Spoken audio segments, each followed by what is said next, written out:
This is Wednesbury, a black country town in the West Midlands.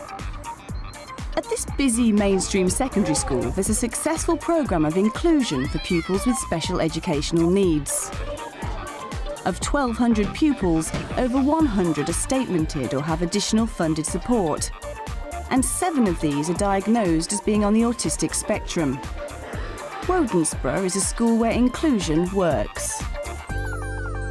We believe in everybody having access to the curriculum, whatever the subjects, whatever the activity and whatever their entry level, whether they're working at A star or they're working at P levels. That's the school's philosophy. The special needs provision employs 42 staff, including special needs teachers, learning support practitioners and learning support assistants. We were approached by the authority to look at developing a provision for secondary children with autistic spectrum disorders. And that was a major transition process for us and the whole school. Secondary mainstream teachers have to unpick and undo and restart and rethink everything again. Even the simple tools that a classroom teacher uses in a secondary school is going to completely throw an autistic child and create havoc in a classroom. We'll be seeing how 4 pupils on the autistic spectrum are included in the life of the school. Statistically, ASD affects far more boys than girls. The reasons for this are unclear. Anthony is in Year 7, Luke is Year 8, Scott is Year 9 and Tim is in Year 11. Each boy has distinct needs relating to his individual diagnosis. For Anthony's parents, the thought of his transition to a large mainstream secondary school caused them concern. I think we've had ideas about what inclusion should be over the last few years, but we've never really seen it in action at his primary school like we would have.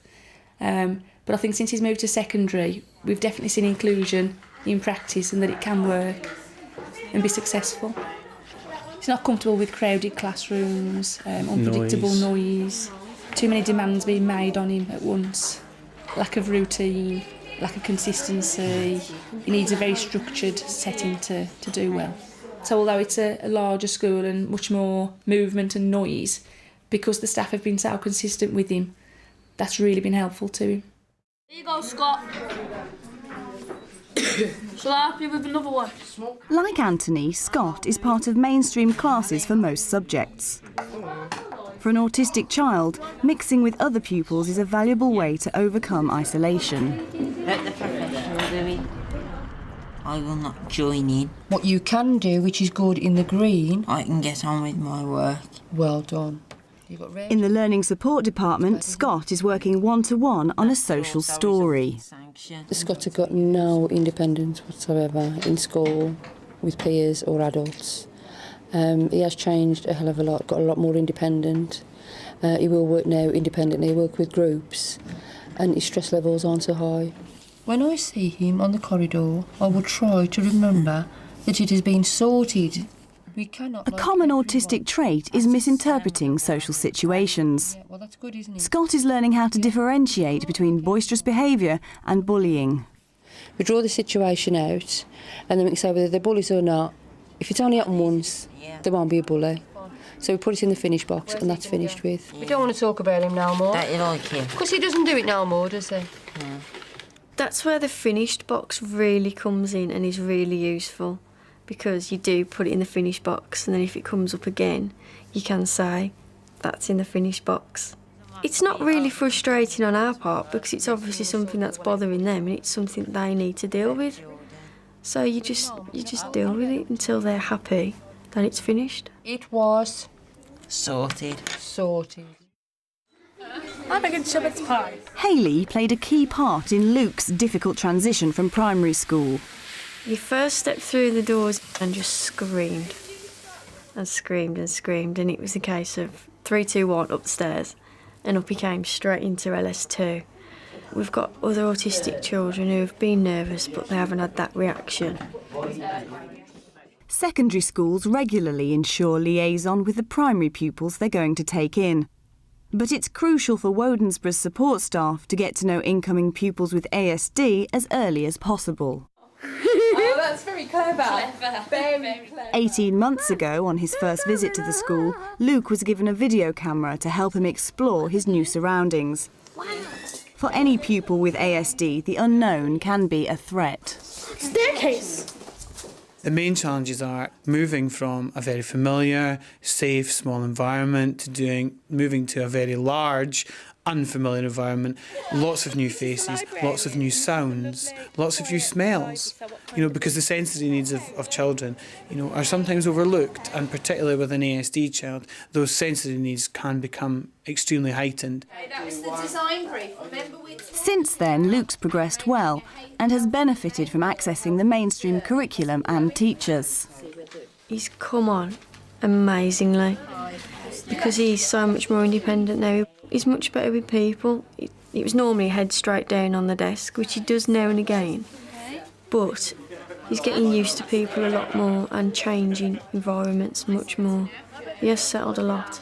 With the Learning Support Department as his base, Luke has structure throughout the day. And I'm going to trust you with my keys to get through the door. Luke needs preparation. He needs to know what we expect of him that day. He needs to know if there are any changes. You know what that is? You know what the symbol is?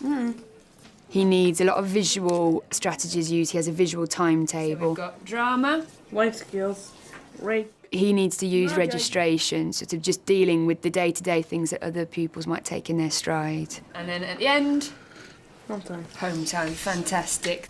We use symbols all the time. We have them all around schools. We've started filtering out into mainstream lessons as well, and we found it has a massive impact on all the pupils, not just the autistic ones. It doesn't hurt the kids that can read, and it really benefits those that can't. Santa hat. Who likes drinks? Luke's been making progress in subjects that are traditionally non-autism friendly. Mainstream teacher Liz Wood takes Luke for drama. When he first came to lessons, he was happy to play a game, and even that took a couple of weeks to get him into playing a game. But after that was it. He wouldn't do any of the work. He didn't want to engage in any group work or anything like that. And he made the decision. He was like, "No, I'm not doing it. I'm going to sit in the corner." Day to day, he struggles in groups. He struggles to interact. It takes a lot of prompting to get him involved in things that he doesn't really want to do. What's happened is Kate and her husband, Patricia, have been called for. After the game, we went into a little bit of talking, which Luke found a little bit hard to cope with, because he switches off, he gets annoyed, he starts to get a little bit agitated. Luke, be calm. It's only a game. So he removed himself from the situation. I tried talking to him, and he didn't want to know, so left him for 5 minutes to sort of calm himself down. Do you remember the story we were doing last week? No. At first it was quite distracting because it would distract the other pupils, and especially the mainstream pupils who weren't used to working with the pupils from LS1 and 2, and especially Luke. So they would make a big fuss of it, but over time they've gotten used to it, they ignore it, they continue to be focused on me. And because I've got the support and there's Pete and other people, I know that I can leave it and they can deal with that, and I can continue dealing with the rest of the class. Who's going to be Katrina, who's going to be Patricio? Once we were going to start moving into the practical work, I used one of the other students who he's used to working with. I sort of got them paired together because it was someone he was comfortable speaking to and comfortable working with. Sort of talking him through what he needed to do and making it enjoyable for him, making it so it wasn't a lesson and it wasn't something that he needed to learn, something that he was going to have fun doing. And you can say, "No, it's the moon." No, it's a moon. It's moon. The only person that's ever excluded Luke has been Luke. And now he's starting to include himself, and it's just by the by for the rest of the class. They just accept that it's happening. Fantastic. How good is that? Praise. Praise is so important. Once he has started to work, once he has started to get himself back into the lesson, the teacher then has got to come over and sort of praise, get both Luke, teacher and support staff involved, working as a group, and it helps. It does help a lot. A moon! No, it's the sun. Moon! Sun. Moon! Okay, you got Fantastic, well done. What I want to see is the knowledge that you have built up, because in theory, Tim is preparing for his GCSEs. He has a diagnosis of Asperger's syndrome and so is at the higher functioning end of the autistic spectrum. When I first met Tim, when he was in year 6 at primary school, Tim was very, very isolated, agitated in the playground situation. He found it very difficult to interact with other children. I hope to get into the graphics or media industry, what I'm studying at the moment, yes. If I get past college, yes. He was one of our first children that came through the door, that, you know, with a clear diagnosis of ASD. Since then, Tim has just surprised us all. As far as I'm concerned, this is finished. Do you think you want to put the freebie on there? That's got to go back on there for when it gets sent away for marketing and such like. But I really wouldn't start messing with this too much. Tim is studying GCSE graphics, single award. He does have Asperger's. He is also very academic and very knowledgeable within the subject area. He's actually more able than probably 50% of the rest of the group that don't come with his specific needs. But he does have a very different set of needs to Luke, in that he's much more able. So you have to support him, but also stretch him to meet the requirements of the GCSE syllabus. The difficulties that Tim has to deal with is the fact that as soon as he's got it in his mind that this is important, then it becomes too important for him. And at the moment, in preparation for GCSEs, you know, lots of staff are getting very, very agitated about coursework and getting this done and getting that done. And Tim is now struggling to understand what is important, because we're trying to develop the whole Tim. We're trying to work on his relationships and his social skills. We're trying to make sure that he's academically making progress. And unfortunately, Tim can't see that as a whole picture. He's seeing it as very much compartmentalised. That's one of the best specs I've read in a long time. Job done on that bit. It sounds unusual, but we actually have to support him in not doing too much as well, because he will. If he didn't do any more work on his folder, he would still get a very good grade. He will work and work and work. His folder is 3 times the thickness of anyone else's. Perhaps the biggest issue for teachers is how to adapt their methods when each child with ASD can have such different needs and abilities.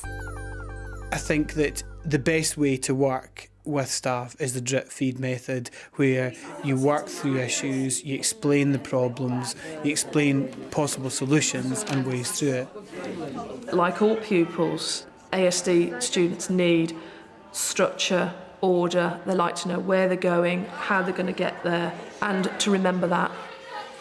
Just another one of those. Talk to the support staff, because the support staff can be really useful in resources they can provide.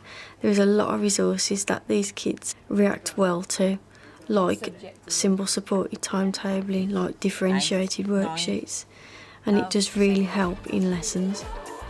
Our role as a department is facilitating change and making sure that the staff feel confident in moving forward with all children with special educational needs.